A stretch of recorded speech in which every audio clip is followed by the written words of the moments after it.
Mirëdita të gjithëve. Çfarë po ndodh me botën? Në këtë periudhë që po flasim, gjendja është vërtet kritike. Planeti nuk ishte qenë asnjëherë në një moment kaq delikat dhe doja ta diskutoja me ju. Sepse unë do t'ju bëj pyetje sot, nuk do t'jap përgjigje, por përgjigjet që do jepni ju padyshim do t'jenë logjike, do t'jenë më afër së vërtetës. Do e shikoni. Dhe do t'ju bëj disa pyetje për të ngacmuar mendimin se çfarë po ndodh në të vërtetë gjithandej, sepse gjendja, nëse e keni kuptuar, është shumë delikate, jo vetëm në frontin e luftës, por gjithandej në mbar botën. Dhe dua të bëj një përmbledhje, ju thash, do ju bëj pyetje dhe do dëshiroja një përgjigje tuaj. Ju faleminderit që jemi për herë bashkë. Sinqerisht faleminderit. Nëse mundeni kush është këtu rastisht, bëjni like faqes dhe videos që të shihemi sërish. Dhe faleminderit. Atëre, Kaja Kallas, që është zëdhënësja e Bashkimit Evropian, në kongresin që u bë në Monaco, deklaroi publikisht që Rusia është drejt falimentimit, sepse i ka ditë të numëruara. Ju, çfarë mendimi keni? Pra, sipas jush, është e vërtet apo jo? Pra, Rusia po kalon një periudhë të vështirë, ju si thoni? Dhe tjetra, sa para shpenzon Rusia për armatime? Dhe a mund të krahasohet me vendet e tjera, për shembull me Amerikën apo vendet e tjera, sipas jush? Ju dua t'ju bëj një tjetër pyetje. Sa banor ka Rusia?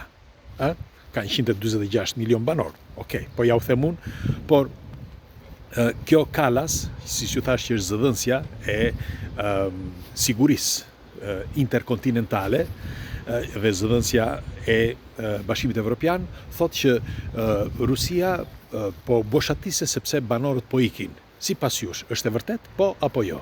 Dhe tjetra, që është më e rëndësishmja, sa para ka shpenzuar Rusia kohët e fundit për armatime? Unë do t'ju ndihmoj vetëm për diçka. Me fjalë, sa shpenzon gjatë gjithë vitit, ose sa ka shpenzuar gjatë gjithë kohërave, sipas jush, në para dhe në armatime dhe në siguri. Ju si mendoni? Do t'ju ndihmoj vetëm në këtë. Në vitin 2025 shtoi shumën në 7%. Dhe sot, me fjalë 7% që janë paraprësisht rreth 2 miliard rubli, që janë 20 miliard euro paraprësisht.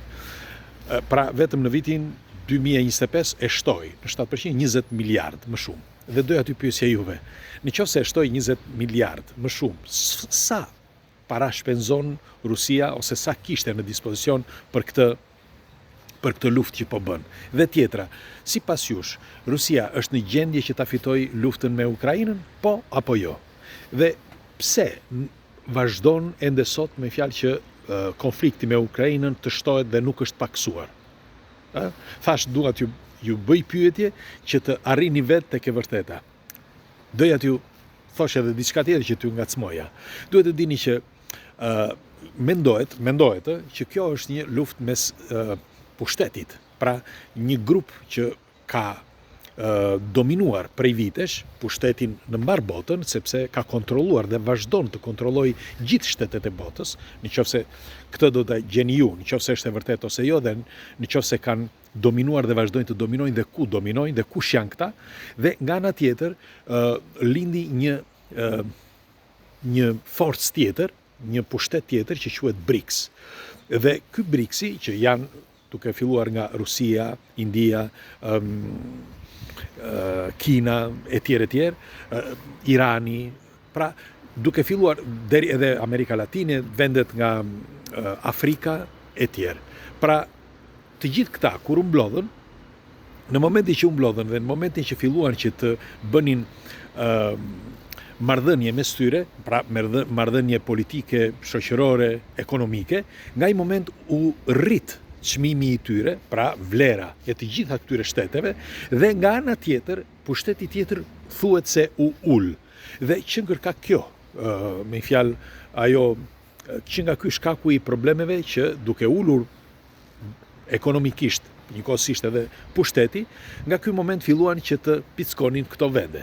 Në fakt, po ta shikoni, ju pyes juve, është e vërtet apo jo sipas jush? Dhe po ta shikoni, janë pikërisht këto vende. Pra Rusia, Irani, vende tjera, dhe me sa duket Erdogani këtë e ka zbuluar me anë të shërbimeve sekrete. Në fakt, lexova edhe një artikull të turk ku thoshte që kjo është një luftë me fjalë pushtetare, me fjalë që nga pushteti që u ka rënë sionistëve dhe kërkojnë që ta mbajnë në këmbë dhe të prekin këto vende. Dhe ai duke e kuptuar, pra Erdogani u tërhoq. Nëse keni vëresh asnjënës, ndonse ai është me BRICS-in, edhe ndonse është edhe me NATO-n, por sidoqoftë ai mundohet që të jetë asnjënës dhe që të mos fut shtetin e tij, pra Turqinë, në një luftë që pastaj do të shkatërrojë jo vetëm vendin, por edhe zonën përreth. Megjithatë, ju çfarë mendimi keni? Ju a mendoni se mund të jetë kjo, pra një luftë, si ju thash, pushtetare? Duhet të dini që BRICS-i është një grup multilateral. Çdo të thotë kjo.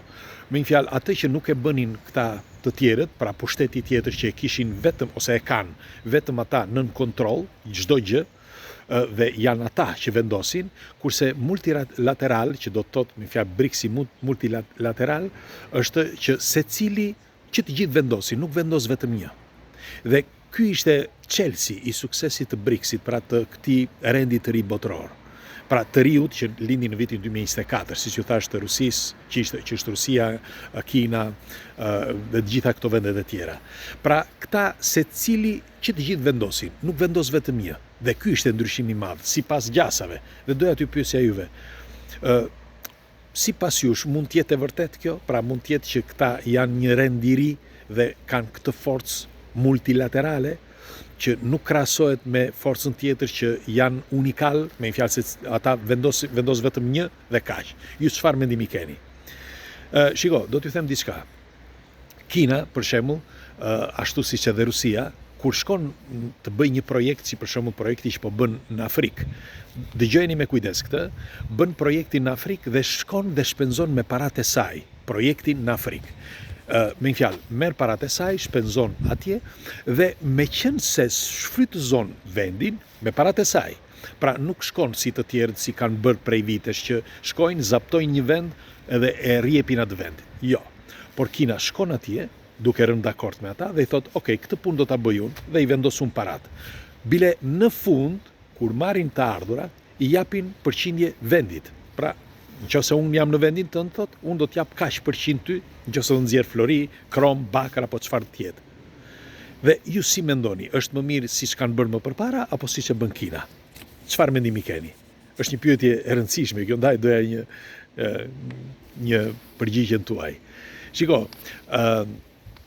nga lëvizjet e fundit që janë bërë, nga këto për t'ju ndihmuar këtu, nga lëvizjet e fundit që janë bërë me këto pushtetet e mëdha, me këto fuqit e mëdha, tregohet që vendet e BRICS-it kanë shtuar jo vetëm vlerën, pra jo vetëm vlerën ekonomike, por edhe miqësore mes tyre. Dhe kjo ka bërë që të shkëpus vendet e tjera që quhen gjoja sioniste, ose që ndoshta janë sioniste, pra duke filluar nga Evropa, Amerika e tjerë, për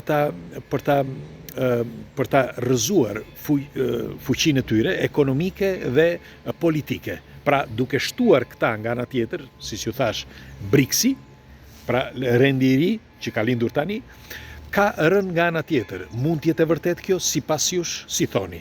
Shiko, unë do t'ju them vetëm një diçka. Për shembull, tregohet që Amerika ka rreth 38.000 miliard dollar borxhe. Është rritur shumë, me fjalë kohët e fundit, mos gaboj 38.000 miliard, një gjë e tillë, dhe po ta shikoni edhe Anglia edhe shtetet e tjera janë rritur tani përqindjet në krahasim me përpara. Me një fjalë, në vetëm 3-4 vitet e fundit janë rritur shumë. Mos është pikërisht ky shkaku, pra shkaku që nga BRICS-i është rritur përqindja ekonomike me një fjalë më e mirë, kurse nga ana tjetër është rritur përqindja me një fjalë e inflacionit, pra nga ana e fuqive që kanë qenë gjithmonë.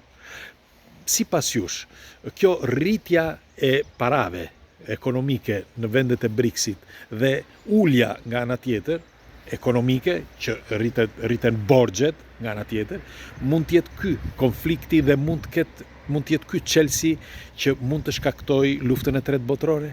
Sipas jush.